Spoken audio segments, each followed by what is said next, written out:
Министре, не одговоривте на ниту едно прашање кој што го поставив и овде држите политички памфлети. Ви кажав, тоа можете да работите во штабот на ВМРО-ДПМНЕ. Конкретно мојот прашање беше кој му ги доставил доверливите информации на посоченото лице.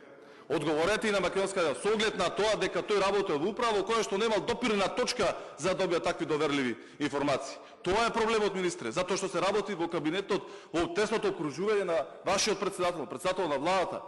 Ова е втор голем скандал кој што се случува во рамките на Министерството на внатрешни работи во тесното окружување на премиерот Христијан Мицкоски. Граѓаните бараат одговори, а не политички памфлети да се вадите некако. Нема да излезете од оваа ситуација. Крајно време е, ви кажав претходно и сега ќе ви повторам. Време е пред македонската јавност овде да бидете доблесни од морални причини, затоа што во животот има една друга работа, тоа се вика морална одговорност, министре. Имате обврска тука пред македонската јавност да понесете оставка од морални причини заради сето ова кое што досега го наброиме. Не сум задоволен од одговорот и немам дополнително прашање.